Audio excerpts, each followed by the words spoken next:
অমুসলিমদের সাথে আর্থিক লেনদেনও করেছেন, ফিনান্সিয়াল ডিলিং করেছেন।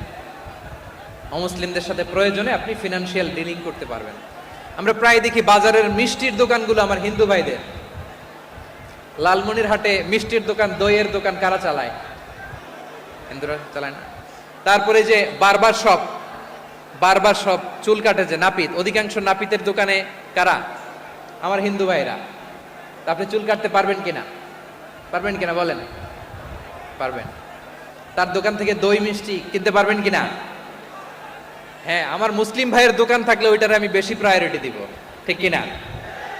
কিন্তু যদি তাদের সার্ভিস নিতে চান, প্রোডাক্ট নিতে চান, পারবেন। তার দলিল সহিহ বুখারী, আম্মা জান আয়েশা রাদিয়াল্লাহু তাআলা আনহা বলেন, ইশতারা রাসূলুল্লাহ সাল্লাল্লাহু আলাইহি ওয়াসাল্লাম মিন ইয়াহুদিন তুআমান ওয়া রাহানাহু দিরআহু মিন হাদিদ। রাসূল সাল্লাল্লাহু আলাইহি ওয়াসাল্লাম এক ইহুদির কাছ থেকে, কার কাছ থেকে? সবাই বলে নাই, কার কাছ থেকে? আমার নবী, পেয়ারা নবী এক ইহুদির কাছ থেকে জব কিনেছিল। জব, বার্লি, যেটা দিয়ে রুটি বানায়। ওই জবের দাম দেওয়া টাকা পয়সা নবীর কাছে ছিল না। ফলে নবী ওনার একটা পোশাককে মর্গেজ রেখেছিলেন, মর্গেজ, বন্ধক, যে এখন এটার দাম দিতে পারবো না, কয়েক কেজি বার্লি নিয়ে যাই আর বন্ধক হিসেবে আমার জামাটা রেখে গেলাম, যেদিন দাম দিব ওই দিন জামাটা ছুটাই নিয়ে যাব। সুবহানাল্লাহ পড়বেন না? বাকিতে নিছিলেন, বাকিতে। দিরআহু মিন হাদিদ, লোহার তৈরি বর্ম, মানে যুদ্ধের পোশাক, লোহা দিয়ে বানানো। বিশ্বনবী বললেন, কয়েক কেজি জব দাও, টাকাটা পরে দিব, এখন টাকা নাই, বন্ধক হিসেবে, মর্গেজ হিসেবে আমার জামা রেখে গেলাম, যখন টাকা দিব জামা ছুটায় নিব। আওয়াজ করে বলতে হবে সুবহানাল্লাহ। এ থেকে বোঝা গেল অমুসলিমদের সাথে ফিনান্সিয়াল ডিলিং করা যায়, অর্থনৈতিক লেনদেন করা যায়, কেনাবেচা করা যায়, প্রোডাক্ট কেনা যায়। এমনকি আমাদের মসজিদে নববীতে বারান্দায় আপনারা একটা অটোমেটিক ফ্লাইং আমব্রেলা দেখছেন? সূর্য যখন বাড়ে মসজিদে নববীর বারান্দায়, ইয়ার্ডের মধ্যে অটোমেটিক্যালি কিছু আমব্রেলা আছে, সাঁ করে খুলে যায়, আর সূর্যের তাপ লাগে না। আবার সন্ধ্যাবেলায় এই আমব্রেলাগুলো ওরা ক্লোজ করে ফেলে, দেখেন নাই না? দেখছেন?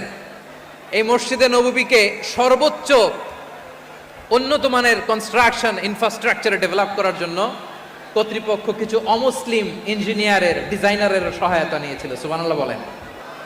কোন দলিলের ভিত্তিতে? এই দলিলের ভিত্তিতে যে বিষ্ণু ঈসা ইসলাম অমুসলিমদের সাথেও লেনদেন করেছেন। আওয়াজ করে বলতে হবে আল্লাহু আকবার। শুধু তাই নয়, ইন কেস অফ ইমার্জেন্সি, প্রয়োজনে ইসলামের খাতিরে, ইসলামকে সামনের দিকে এগিয়ে নিয়ে যাওয়ার জন্য অমুসলিমদের সাপোর্ট নেওয়া জায়েজ আছে। সুবহানাল্লাহ বলেন।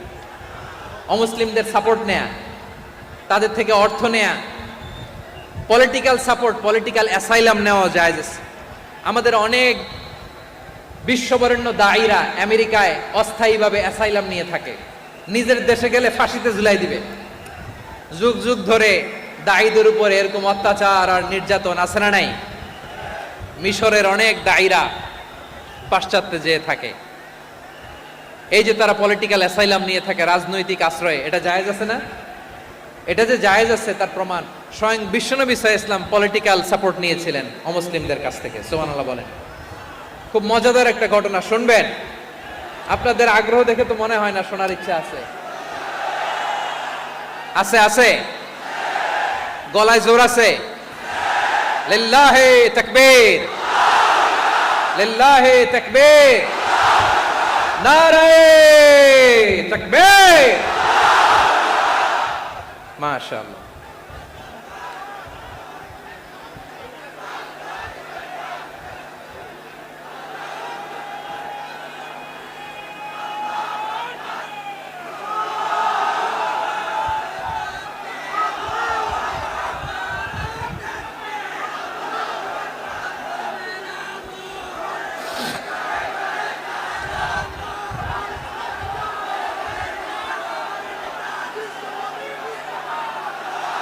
মাশাআল্লাহ, মাশাআল্লাহ। থামুন, থামুন আমার ভাইরা। বিশ্বনবীর বয়স তখন প্রায় 51 বছর। কত বছর? বিশ্বনবীর সবচেয়ে কাছের মানুষ খাদিজা রাদিয়াল্লাহু তাআলা আনহা ইন্তেকাল করেছেন। বিশ্বনবী বড্ড কষ্ট পেলেন, হৃদয়টা ভেঙে খান খান। যিনি ঘরের ভেতরে বিশ্বনবীকে সান্ত্বনা দিতেন, ভালোবাসা দিতেন, বাইরে গেলে কোরাইশরা বকাঝকা করে, অত্যাচার করে, কিন্তু আম্মাজান খাদিজা রাদিয়াল্লাহু তাআলা আনহা ঘরটারে এমন শান্তির নীড় বানায় রেখেছেন, এই ঘরের ভিতরে ঢুকলে বিশ্বনবীর কলিজাটা ঠান্ডা হয়ে যেত। এজন্য রব্বুল আলামিন বলেন, খাদিজা, ও আমার বান্দি খাদিজা, জান্নাতে এমন স্পেশাল একটা ঘর আমি তোমার জন্য রেডি করে রেখেছি। ওই ঘরের মধ্যে কোনো আওয়াজ নাই, ওই ঘরের মধ্যে কোনো নয়েজ নাই, ওই ঘরে কোনো বিশৃঙ্খলা নাই। কারণ মক্কার জমিনে আমার নবী কুরাইশদের বিশৃঙ্খলা, নয়েজ আর ঝামেলাগুলোকে উপেক্ষা করে যখন তোমার ঘরের ভিতরে ঢুকতো, ঘরটারে তুমি শান্তির নীড়, ঠান্ডা, নীরব, নিস্তব্ধ, নিঝুম আর শান্তির নীড় বানিয়ে রেখেছো। এজন্য জান্নাতে স্পেশাল একটা শান্তির নীড় আমি তোমারে উপহার দেব। ওই প্রিয়তমা স্ত্রী খাদিজা ইন্তেকাল করলেন, বিশ্বনবীর হৃদয় ভেঙে খান খান। আবার ওনার চাচা আবু তালেব ইন্তেকাল করলেন, যিনি পলিটিক্যাল শেল্টার দিতেন নবীকে। কে দিতেন? আবু তালেবের ভয়ে, বিশ্বনবীর এই চাচার ভয়ে কোনো মুশরিক নবীর গায়ে হাত দেওয়ার সাহস পায় নাই। এখন স্ত্রীও নাই, চাচাও নাই, নবীকে আশ্রয় দেওয়ার কেউ নাই, নবীর চারদিকে অন্ধকার। নবী এখন কই যাবেন? আমার পেয়ারা নবী নতুন স্টেশন খুঁজতেছেন, নতুন দাওয়াতি প্ল্যাটফর্ম খুঁজতেছেন। তিনি যায়েদ বিন হারেসা রাদিয়াল্লাহু তাআলা আনহুকে নিয়ে মক্কার পাশের একটা নেইবরিং সিটি তায়েফে চলে গেলেন। কোথায় চলে গেলেন? লালমনিরহাটের ভাইয়ের আওয়াজ করে বলেন, কোথায় গেলেন? তায়েফে চলে গেলেন দিনের দাওয়াত দেওয়ার জন্য। কি দেওয়ার জন্য? নাকি জমি কিনতে গেছিলেন? জমি কিনতে? দুনিয়ার যশ খ্যাতির জন্য? নিজের কোনো লাভের জন্য? তায়েফবাসীদেরকে জাহান্নামের আগুন থেকে বাঁচানোর জন্য। আওয়াজ করে বলতে হবে, ঠিক কিনা? বিশ্বনবী বিশাল মরুপথ, পাহাড়ি পথ পাড়ি দিয়ে তায়েফের মরুজমিনে গেলেন কোরআনের দাওয়াত নিয়ে, ইমানের দাওয়াত নিয়ে। কিন্তু তায়েফের লোকেরা বিশ্বনবীর দাওয়াতকে শুধু প্রত্যাখ্যান করেই থামে নাই, তারা বিশ্বনবীর সাথে অত্যন্ত খারাপ আচরণ করেছে। বিশ্বনবীকে শারীরিকভাবে হেনস্থা করেছে, আমার নবীকে শারীরিকভাবে অত্যাচার করেছে, আমার পেয়ারা নবীর গায়ে পাথর মেরেছে, বিশ্বনবীর গা বেয়ে ঝরঝর করে রক্ত ঝরেছে, নবী জামিনের মধ্যে লুটিয়ে পড়েছেন, আবার মেরেছে, আবার নবী হাঁটতে শুরু করলেন, পেছন থেকে আবার মেরেছে, আবার নবী রক্তাক্ত হয়ে জামিনের মধ্যে লুটিয়ে পড়লেন, আবার মেরেছে।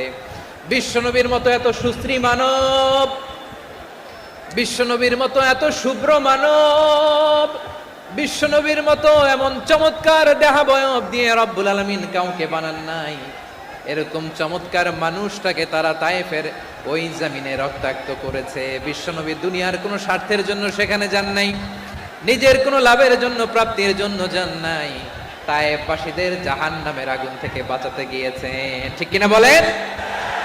খেয়ে না খেয়ে দিন প্রচারের কাজে নিজেকে দিয়েছ বিলিয়ে, তায়েফের কাফিরেরা চিনল না সে আলো, দুষ্ট ছেলেদের পিছু দিল লেলিয়ে, পাথরের আঘাতে ক্ষত বিক্ষত হয়ে সারা শরীর থেকে রক্ত ঝরে। হে রাসূল তোমাকে ভুলি আমি কেমন করে, হে রাসূল তোমাকে ভুলি আমি কেমন করে। পারেন না আপনারা? ধরুন আমার সাথে, হাজার ব্যথা বেদনার পরে ফিরে আসনি তুমি আপন ঘরে, দিনের আলো তুমি ছড়িয়ে দিতে, চলে গেলে মদিনায় মক্কা ছেড়ে। হে রাসূল তোমাকে ভুলি আমি কেমন করে, হে রাসূল তোমাকে ভুলি আমি কেমন করে। ঠিক কিনা বলে? প্রিয় ভাইরা, তায়েফের ছেলেরা নবীকে রক্তাক্ত করলো। আমার নবী কই যাবে? কই যাবে? মক্কায় জায়গা নাই, তায়েফে জায়গা নাই। তায়েফ থেকে ভারাক্রান্ত মন নিয়ে আমার নবী মক্কায় ফিরে আসলেন। বিশ্ব নবী মক্কায় ঢুকতে পারেন না, মক্কার মরুভূমির দিকে তাকিয়ে, উপত্যকার দিকে তাকিয়ে বিশ্বনবী ধা ধা করে কাঁদেন, ঝরঝর করে নবীর চেহারা মোবারক থেকে চোখের পানিগুলো বেয়ে বেয়ে পড়ে। আমার জন্মস্থান, আমার শৈশব, কৈশোর, যৌবন কেটেছে এই মক্কায়, আমার এলাকায় আমি ঢুকতে পারি না। বিশ্বনবী মক্কার অনতি দূরে দাঁড়িয়ে জায়েদকে পাঠালেন, জায়েদ যাও দেখো কেউ আমাকে সাপোর্ট করার মতো আছে কিনা, যাও অমুকের কাছে যাও। সাইয়েদনা জায়েদ গেলেন, তারাও প্রত্যাখ্যান করে ফিরিয়ে দেয়। বিশ্বনবী বললেন যাও অমুক লোকের কাছে যাও, তিনিও প্রত্যাখ্যান করে ফিরিয়ে দিলেন। কেউ বিশ্বনবীকে আশ্রয় দিতে রাজি হয় না। নিজ জন্মভূমিতে বিতাড়িত বিশ্বনবী, সর্বশেষ বিশ্বনবী বললেন যাও মুতঈম ইবনে আদির ঘরে যাও। মুতঈম ইবনে আদি মুশরিক, তার কাছে যাও। গেলেন, মুতঈম ইবনে আদি রাজি হয়ে গেল। সুবহানাল্লাহ বলেন। দেখেন অনেক বিপদের সময়ও আমি নিজে সাক্ষী, সামাজিকভাবে রাজনৈতিকভাবে কত ঝঞ্ঝা, কত ষড়যন্ত্র, কত কনস্পাইরেসি পাড়ি দিয়ে আমাদেরকে সামনে এগিয়ে যেতে হয়। এই শত্রুদের ভেতরেও একজনকে দাঁড় করিয়ে দেয় যে আল্লাহর কোরআনের জন্য রেডি হয়ে যায়। পড়েন সুবহানাল্লাহ। মুতঈম ইবনে আদি, আল্লাহ তার মনকে নরম করে দিলেন। মুতঈম বলে মুহাম্মদ আমি তোমাকে আশ্রয় দিব। তার দুই ছেলেকে পাঠালেন, যাও খোলা তলোয়ার নিয়ে, স্কট দিয়ে, গার্ড অফ অনার দিয়ে মোহাম্মদকে মক্কায় ঢুকাও, আর বলো আমি আমান দেব। আমান কি দিব? আমান মানে সিকিউরিটি, নিরাপত্তা। সিকিউরিটি ছাড়া, আমান দেওয়া ছাড়া কেউ থাকতে পারতো না মক্কায়। দুই ছেলে বিষ্ণু ইসা ইসলামকে নিয়ে আসলো। নবী কাবার চারদিকে তাওয়াফ করলেন, নামাজ পড়লেন। আবু জাহেল, উতবা, শাইবা, ওয়ালিদ ইবনে মুগীরা সবাই দেখে, কেউ কিছু করতে পারে না। কারণ মুতঈম ইবনে আদি ঘোষণা দিয়েছেন আমি মুহাম্মদকে আমান দিয়েছি, মুহাম্মদের গায়ে যেন কেউ স্পর্শ না করে। আওয়াজ করে পড়েন সুবহানাল্লাহ। নবীর এই বিপদকালে মুহূর্তে মুতঈমের হৃদয়টারে নরম করে দিল কে? আচ্ছা লালমনিরহাটের ভাইয়েরা বলেন, এই মুতঈম কি মুসলিম ছিল না মুশরিক? সবাই বলতে হবে মুসলিম না মুশরিক? তাহলে মুশরিকের কাছ থেকে নবী পলিটিক্যাল অ্যাসাইলাম, আধুনিক রাষ্ট্রবিজ্ঞানের ভাষায় পলিটিক্যাল অ্যাসাইলাম, যেটাকে বলে রাজনৈতিক আশ্রয়, ওনার আমান বা নিরাপত্তার এই ঘোষণায় তিনি মক্কায় ঢুকলেন। যতদিন নিরাপত্তা ছিল ছিলেন।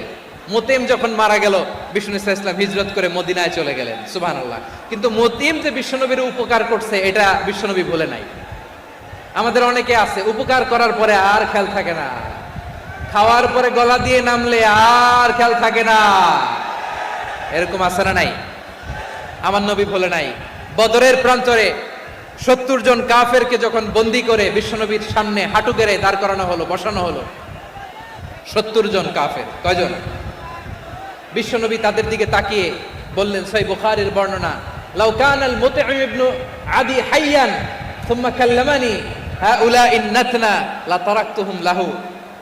বদরের প্রান্তরে 70 জন বন্দী কাফিরের দিকে তাকিয়ে আমার নবী বললেন, আজকে মুতঈম ইবনে আদি যদি বেঁচে থাকতো আর তোমাদের 70 জনের ব্যাপারে যদি মুতঈম এক বাক্যে একটা সুপারিশ করতো, তার সম্মানে আজকে তোদের সবাইকে আমি মাফ করে দিতাম।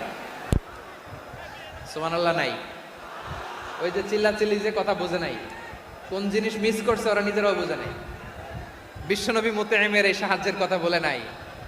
70 জন মুশরিক হাঁটু গেড়ে বসা, নবী চাইলে এখনই এক্সিকিউশন অর্ডার দিতে পারে। তিনি বললেন, আজকে যদি মুতঈম বেঁচে থাকতো আর মুতঈম যদি তোদের জন্য সুপারিশ করতে, এই আবর্জনাগুলোর ব্যাপারে সুপারিশ করতে, আমি মুহূর্তেই তোদেরকে এমনি মাফ করে দিতাম। এবার বলেন, ইসলাম কি ন্যারো মাইন্ডেড না ব্রড মাইন্ডেড? শুধু তাই নয়, যাকে যে সম্মান দেয়ার আমার নবী দিতেন, হোক আস্তিক হোক নাস্তিক, হোক মুসলিম হোক অমুসলিম। বিষ্ণু ইসা ইসলাম যখন রোমান সম্রাটের কাছে চিঠি লিখেছেন, আমার প্রিয় লালমনিরহাটের ভাইরা, অল্প কয়েক মিনিট কয়েকটা জরুরি কথা বলবো। এদিকে তাকান, এদিকে তাকান। রোমান সম্রাটের কাছে বিশ্বনবী যখন চিঠি লিখলেন মিন মুহাম্মদ রাসূলিল্লাহ ইলা হিরাকলা আযীমির রোম, মুহাম্মদের পক্ষ থেকে হিরাক্লিয়াসের কাছে, যিনি হচ্ছেন আযীমির রোম। এটা নবী নিজ থেকে বানায় লিখছেন, অতিরিক্ত সম্মান দিয়ে। কোন রাষ্ট্রপ্রধান যখন আসে তাদেরকে আমরা কি বলি জানেন? তার নামের শেষে HE এটা লিখতে হয়, H.E. মানে হিজ এক্সেলেন্সি। কি লেখে? হিজ এক্সেলেন্সি অথবা ইউর হাইনেস, ইউর ম্যাজেস্টি। দেখেন বিশ্বনবী সাল্লাল্লাহু আলাইহি ওয়াসাল্লাম সব নবীদেরও নবী, তিনি একজন মুশরিক খ্রিস্টান সম্রাট রোমান সম্রাটের কাছে চিঠি লিখতে যায় লিখতেছে ইলা হিরাকলা আযীমের